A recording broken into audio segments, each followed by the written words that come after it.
guys, welcome back to my channel. If you are new to my channel, then this is me, Suprina. I hope you guys are doing well during this pandemic. So, talking about this video is quite different from what I normally do and upload, since some of you guys were interested in my skincare routine. So before sharing my skincare routine, I thought to share my acne journey with you guys. So I had suffered from acne since a very long time, so it has been a very emotional journey for me. Trust me guys, I never had this clear skin till now. First pimple चाहिँ कहिले आयो भन्दाखेरि चाहिँ when I stepped into teenage, अनि त्यो टाइममा चाहिँ puberty and stuff, I got my acne on the forehead.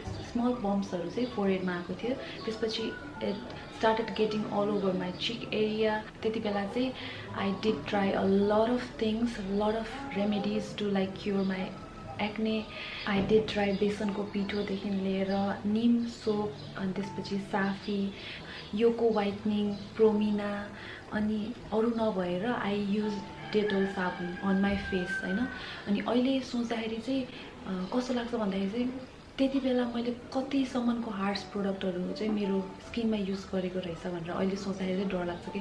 त्यति बेला चाहिँ I didn't know about my skin type, अनि मेरो स्किन कन्डिसनको बारेमा, कुन स्किनलाई चाहिँ कस्तो प्रोडक्ट युज गर्दा राम्रो हुन्छ, कुन प्रोडक्ट चाहिँ हार्स हुँदैन स्किनमा युज गर्दा भन्ने कुराहरु केही पनि थाहा थिएन, केही नलेज पनि थिएन. Also, I used to get a lot of suggestions from my friends, family members, and relatives. So I used to try each and everything that they would suggest me, because the only thing that mattered, the only thing that I wanted त्यो टाइममा was to have clear skin. अनि एकचोटी त के भयो भने हैन, एकचोटीको किस्सा म भन्छु.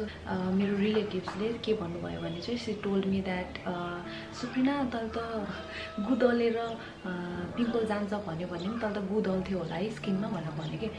अनि लिटरली मैले गु पनि दल्थ्यो होला कि त्यतिसम्मको स्किनमा त्यतिसम्मको मैले प्रोडक्टहरु एप्लाई गरिसकेको थिएँ हैन.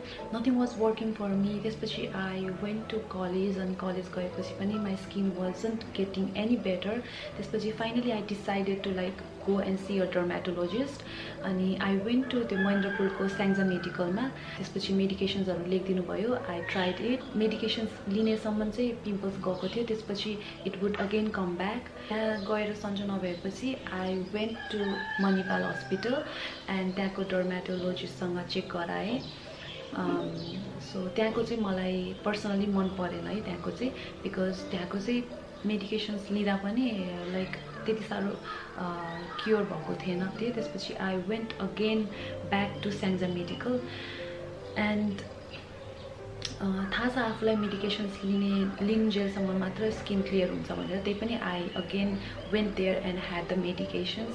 अनि त्यसपछि माई स्किन गट क्लियर, अनि अगेन मेडिकेसन छोडेपछि चाहिँ my skin was same as before, पहिलाको कन्डिसनमै थियो हैन. अनि पछि चाहिँ कस्तो भयो भने मेरो स्किन, मेरो पिम्पल्स चाहिँ झन् ठुलो टाइपको आउन थाल्यो. It would leave a very कस्तो नराम्रो खालको स्कार लिभ गर्थ्यो कि, एक्ने स्कार, कालो कालो खालको. त्यसपछि आई वेन्ट टु ब्याचलर्स पढ्न थाल्यो. ब्याचलर्स जोइन गरेँ. ब्याचलर्स जोइन गर्दा पनि त्यही सेम स्किन एकदमै वर्स भइसकेको थियो मेरो स्किन कन्डिसन चाहिँ. फाइनली त्यति बेला चाहिँ one of my relatives, she suggested me to go and see skin doctor, जसलाई चाहिँ उसले पनि देखाएको थियो. अनि by seeing her progress I did went there. अनि त्यो चाहिँ न्यू रोडमा छ, new road pharmacy, opposite to नगरपालिकाको अपोजिटमा छ. त्यो क्लिनिकको नाम चाहिँ म यहाँ कता लेखिदिन्छु, अहिले चाहिँ ठ्याक्कै याद भएन हैन. सो आई वेन्ट देयर, अनि आई सोड माई पिम्पल्स, एक्ने, अनि सबै देखायो. त्यसपछि त्यहाँको मेडिकेसन्स लिए.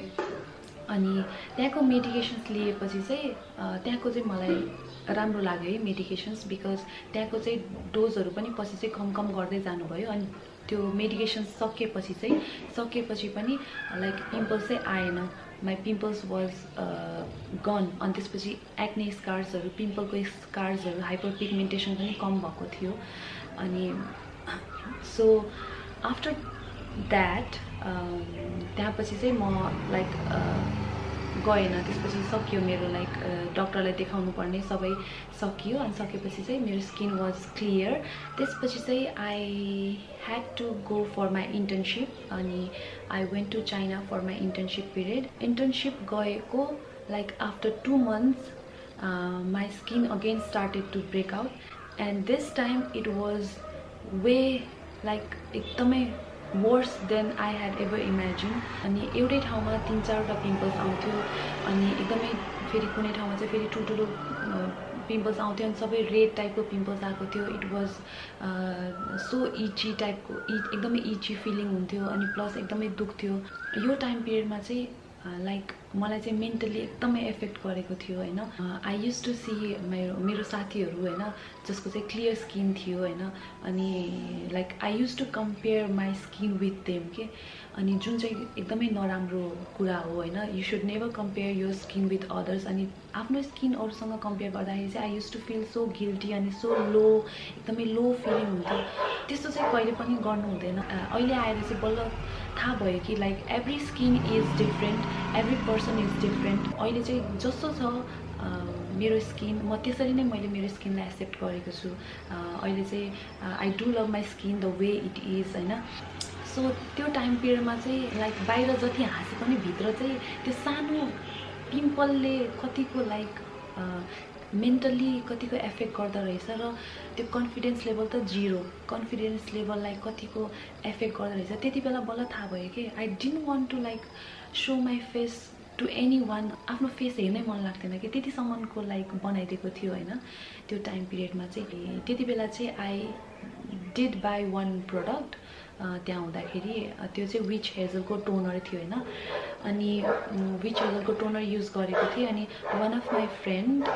ही told me that why are using this product भनेर because this product contains alcohol it is very bad for your skin एक्नेलाई एकदमै नराम्रो गर्छ भनेर भन्यो अनि I did search in Google अनि त्यसपछि गुगलमा सर्च गर्दाखेरि चाहिँ हो रहेछ होइन अनि आई थिङ्क त्यो प्रडक्टले पनि हुनसक्छ बट देन धेरै कुरा थियो कि त्यति बेला चाहिँ स्लिपिङ स्केड्युल पनि मिल्थेन मेरो होइन 1-2 बजीसम्म सुत्थेन अनि प्लस बिहानै उठ्नु पर्थ्यो फेरि 8 बजी उठ्नु पर्थ्यो होइन स्लिपिङ स्केड्युल चाहिँ एकदमै मेस्टअप भएको थियो plus I did had a lot of junk food त्यति बेला अनि त्यो प्याकेट फुड्सहरू प्लस मिडनाइट स्न्याक यति खान्थ्यो रामेन राति होइन त्यो स्पाइसी रामेनहरू सो त्यो कुराहरूले पनि एकदमै लाइक एफेक्ट गर्यो मेरो स्किनलाई त्यति बेला अनि प्लस त्यहाँको इन्भाइरोमेन्ट एकदमै ह्युमिड थियो होइन एकदमै गर्मी हुन्थ्यो अनि प्लस मेरो ओइली स्किन अलि त्यहाँको वेदर इन्भाइरोमेन्टलाई पनि एडप्ट गरेन जस्तो लाग्यो कि मेरो स्किनले चाहिँ अनि पछि चाहिँ अब त्यहाँनिर कोभिड एन्ड अल त्यो सबै सुरु भयो त्यसपछि we decided to come back to Nepal अनि नेपाल आएपछि चाहिँ my skin started healing itself अनि त्यसपछि चाहिँ आई स्टार्टेड फलोइङ लाइक मेरो पहिलाकै डायट जुन चाहिँ मैले पहिल्यै गरिरहेको थिएँ त्यही डायट नै फलो गरेँ like started eating healthy cutting all of my sugar products अनि डेरी प्रडक्ट्सहरू प्लस एक्सर्साइज पनि गर्न थालेँ स्किन केयर चाहिँ कस्तो हो भन्दाखेरि चाहिँ स्किन प्रोडक्ट मात्र युज गरेर स्किन केयर मात्र गरेर चाहिँ स्किन चाहिँ राम्रो हुँदैन you have to like take care yourself internally पनि आफ्नो डायट एक्सर्साइज मेन्टल स्ट्रेस अनि स्किन केयर यो सबैको ब्यालेन्स चाहिँ मिल्नुपर्छ जस्तो लाग्छ होइन मलाई चाहिँ स्किन हेल्दी हुनलाई चाहिँ you should be like taking care of your inner health पनि अनि इनर हेल्थ राम्रो भयो भने बल्ल अनि it shows up in your skin के अनि कुनै पनि स्किन प्रोडक्ट लाइक चुज गर्दाखेरि चाहिँ अलवेज लाइक सुरुमा स्किन टाइप चाहिँ आफ्नो थाहा हुन जरुरी छ होइन आफ्नो स्किन टाइप अनुसारको प्रोडक्ट युज गर्नु अब हुन त सबैको लाइक सबै यो फेजबाट चाहिँ एक न एकचोटि चाहिँ लाइक गएको नै हुन्छ होइन सबैले भोगेकै हुन्छ यो पिम्पल्स भन्ने कुरा चाहिँ I want to tell you guys that you are not the only one that is suffering because there are lots and lots of people who have been going through this phase and त्यसपछि यो problem भन्दा पनि कति मान्छेको लाइफमा कति ठुल्ठुलो प्रब्लमहरू आएको हुन्छ होइन जस्ट ह्याभ प्यासेन्स अनि त्यसपछि डोन्ट टेक स्ट्रेस अनि it will eventually hill with time.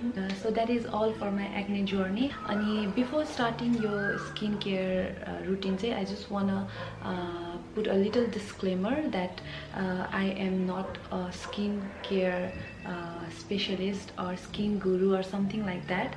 Everything that I'll be sharing is based upon my own experience. The product that has worked for me might or might not work for you, because every skin is different and every skin reacts differently. So without doing further ado, let's just jump right into my skincare routine. The first step of my skincare routine is cleanser. I'm using CeraVe Foaming Facial Cleanser, which is suitable for normal to oily skin, as my skin type is oily and acne prone. So this cleanser is very good for my skin type. It contains ceramides, hyaluronic acid and niacinamide, which helps to create barrier and locks up all the moisture. It is very gentle to your skin and it does not strip your natural oils.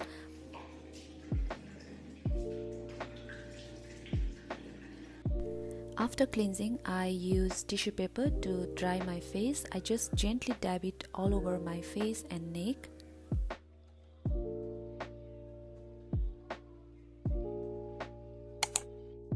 Second step of my skincare routine is serum. So प्राय जसो चाहिँ cleansing गरेपछि चाहिँ toner लगाउँछ नि त, but then I don't use toner at all. मैले toner use गर्नु छोडेको चाहिँ it's been more than a year, अनि I don't think that it's that essential for my skin, so I don't use toner at all. मैले direct cleansing गरेपछि चाहिँ I apply serum directly on my face, and for the serum I use niacinamide 10% plus zinc 1% from Ordinary. It is very good for oily skin. It helps to regulate your sebum production. That is how it helps to minimize the appearance of pores. It helps to reduce the appearance of blemishes, acne scars. Also, niacinamide is an active ingredient, so you have to be very careful while pairing this serum with any other serum. अर्को active ingredient सँग use गर्नु भन्दा पहिला चाहिँ you have to do research. यो niacinamide चाहिँ कुन प्रोडक्टसँग pair गर्दा राम्रो हुन्छ, कुनसँग पेयर गर्दा राम्रो हुँदैन भनेर you can find in other के अरे गुगलमा पनि सर्च गर्न मिल्छ, अथवा there are lots of other skin care videos. Moisturizer is a must-have in your skincare routine. Whether your skin is oily or dry, moisturizer चाहिँ कहिले पनि स्किप गर्नु हुँदैन जस्तो लाग्छ मलाई चाहिँ हैन. पहिला चाहिँ I used to think that moisturizer लगायो भने चाहिँ मेरो स्किनलाई झनै ओइली गराएर ब्रेकआउट गरिदिन्छ भन्ने सोच थिए, but then that is a misconception. Whenever you are buying any product हैन, you have to choose according to your skin type. So there are 5 types of skin. एउटा चाहिँ normal, dry, oily, combination र sensitive. 5 types of skin हुन्छ. So my skin type is oily, acne prone skin, so I have to choose products that are suitable for oily skin. Just say I can't use heavier creams haru, heavier formula भएको क्रिमहरु, अथवा मैले use गर्दाखेरि चाहिँ oil free भएको प्रोडक्टहरु use गर्दा राम्रो हुन्छ. For the moisturizer, I am using this CeraVe moisturizing lotion. Although it's written that it's for normal to dry skin, but then due to its lightweight formula, it is very good for oily skin लाई पनि. And I have been using this product more than 6 months भयो होला. I have been using this product. It's really very good. It does contain ceramides plus hyaluronic acid, which are very good ingredient for skin. So I'm using hemp seed oil from Jewels. So यो oil को benefit चाहिँ के हो भन्दाखेरि चाहिँ this helps to regulate the production of oil on your skin. That is how it helps to balance out the oil on your skin. जसले गर्दाखेरि चाहिँ हाम्रो स्किनमा चाहिँ झन् बडी ओइल चाहिँ प्रड्युस हुन दिदैन. हाम्रो चाहिँ सोच कस्तो छ भने ओइली स्किन भयो भने चाहिँ त्यसलाई चाहिँ ड्राई गरायो भने चाहिँ पिम्पल आउँदैन भन्ने सोच छ हैन. बट देन त्यो सोच चाहिँ गलत हो, किनभने स्किन जति ड्राई भयो त्यति नै इरिटेट भएर झन् ब्रेकआउट हुन्छ के. सो स्किनको नेचुरल ओइललाई नै ब्यालेन्स आउट गरेर राख्ने काम चाहिँ हेम्प सीड ओइलले गर्छ हैन. अनि hemp seed oil is also good for acne, and acne scars हरुलाई पनि यसले heal गर्छ. Also it has a lot of other benefits. मलाई थाहा भएको benefits चाहिँ यति नै हो. So the last step of my skincare routine is sunscreen. Sunscreen is very important in my skincare routine. I never skip sunscreen, whether it's cloudy, rainy, winter, summer, whether I go out or not. I do not skip sunscreen at all. Everybody knows its benefit. It does helps to prevent your skin from harmful UV rays, देखि लिएर premature aging and skin cancer. So everybody knows that, right? And I don't have to tell that sunscreen किन लगाउनु पर्छ भनेर. For sunscreen I'm using CeraVeको यो CeraVeको moisturizing lotion with SPF 30, and it is lightweight. Also, it does not clog pores. It is oil free. It contains ceramides, niacinamide, and hyaluronic acid. So yeah, I do love this product.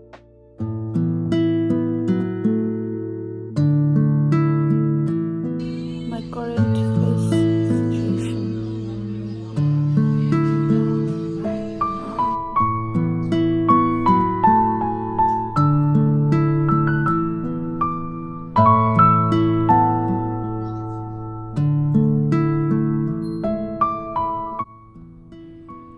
This is my current skin update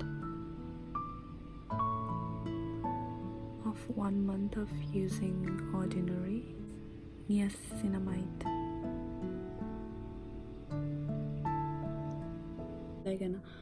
यताको चाहिँ पिम्पल्सहरू गएको छ अहिले चाहिँ हैन. There is only यो दागहरू मात्र बाँकी छ के पिम्पलको.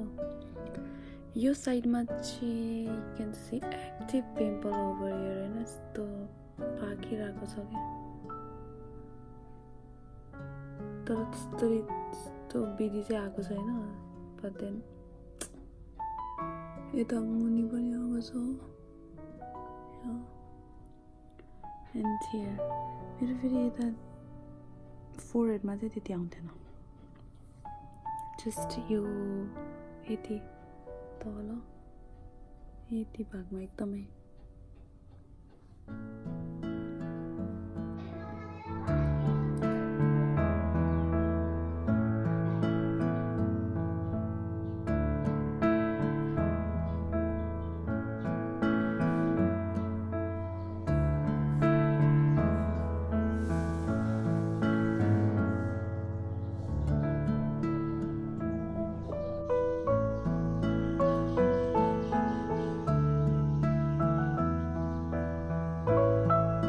Guys, this is it for my skincare routine. If you are going to try any of this product that I have shown in my video for the first time, then please do a patch test first. Patch test चाहिँ कसरी गर्ने भन्दाखेरि चाहिँ apply small amount of product behind your ear or on the elbow and leave it for 24 hours. If any irritation or rashes occurs, then please do not use that product. अनि केही भएन भने चाहिँ you can use that product. यति भन्दै I hope मेरो भिडियोले चाहिँ हजुरलाई अलिकति भए नि हेल्प गर्यो होला भन्ने आशा गर्दै म यो भिडियो यही टुङ्गाउन चाहन्छु. Thank you so much for watching. I'll see you guys in my next video. Till then, stay safe, stay happy, stay healthy.